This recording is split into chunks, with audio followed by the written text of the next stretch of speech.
Kohinoor Ranagore. আসসালামু আলাইকুম viewers, কেমন আছেন সবাই? আশা করি ভালো আছেন। আমি আল্লাহর রহমতে বেশ ভালো আছি।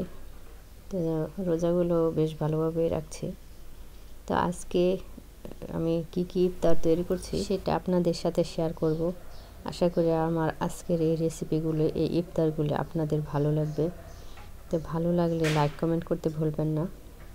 তো চলুন দেখা যাক কি ইফতার আইটেম তৈরি করছি।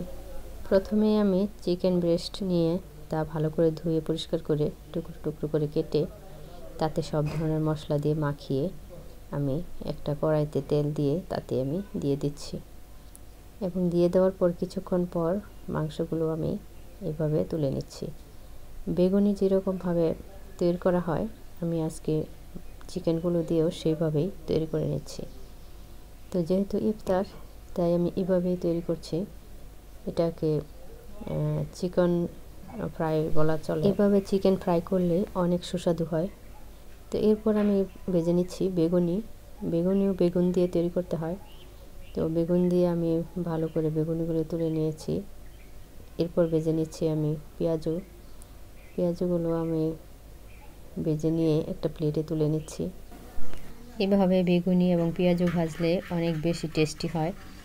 এটা দেখতে যেমন আকর্ষণীয়, খেতেও কিন্তু অনেক সুস্বাদু এবং পুষ্টিকর। সারাদিন রোজা রেখে বাইরের খাবার খাওয়া ঠিক না। তো হাতে বা হোমমেড খাবার খাওয়া স্বাস্থ্যের জন্য খুবই উপকারী, কারণ বাইরের খাবারের তেলগুলো দেখা যায় যে সারা মাস ধরে একই তেল ব্যবহার করে। আর তাই আমি সবসময় রমজান মাসে ইফতারি বাসায় তৈরি করে থাকি। আর আমার এই তৈরি করা ইফতারগুলো আমার ফ্যামিলির সবাই খুবই পছন্দ করে। খেতে নাকি খুবই সুস্বাদু হয় বাইরের। এখন আরও কিছু পেঁয়াজও তৈরি করে নিচ্ছি। যেহেতু এটা রমজান মাস, এই রমজান মাস এলেই আমাদের মুসলমানদের ঘরে প্রতিটা ঘরে ঘরেই ইফতারের আয়োজন চলে।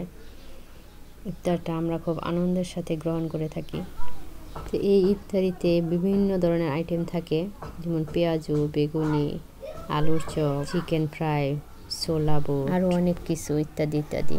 এর মধ্যে স্পেশাল হচ্ছে খেজুর, কারণ আমাদের প্রিয় নবী হজরত মুহাম্মদ মুস্তাফা সাল্লাল্লাহু আলাইহি সাল্লাম খেজুর খেতে অনেক বেশি পছন্দ করতেন। আর এই খেজুর আমার অনেক বেশি পছন্দ। এই যে গোলানো বেসনটা দেখতে পাচ্ছেন, এই বেসন দিয়ে আমি বেগুনি ভেজে নিয়েছি। তো এই গোলানো বেসনটা আমি কিভাবে গুলিয়েছি, কি মশলা দিয়েছি সেটা আমি এখন আপনাদের সাথে শেয়ার করব। আর এইভাবে বেগুনি ভাজলেই অনেকটা সুস্বাদু হয় এবং মুচমুচে হয়। কিছু পেঁয়াজু ভাজা বাকি আছে, তো এই পেঁয়াজুগুলো আবার ভেজে নিচ্ছি। তো এই পেঁয়াজু ভাজাটা দেখতে যতটা আকর্ষণীয়, খেতে তার চেয়েও বেশি সুস্বাদু এবং পুষ্টিকর। এই পেঁয়াজু ভাজাতে সবাই যেরকম মশলা ইউজ করে আমিও সেরকমই করি। তবে দুইটা জিনিস আমি এক্সট্রা ইউজ করি, আর তার কারণে এই পেঁয়াজুটা এতটা সুস্বাদু হয়। তো সবগুলো আমি একে একে ভেজে নিয়েছি। আর এই শরবতটা তৈরি করে নিয়েছি আমি রুয়াবজা দিয়ে। রুয়াবজার শরবত আমার ছেলের খুব পছন্দ।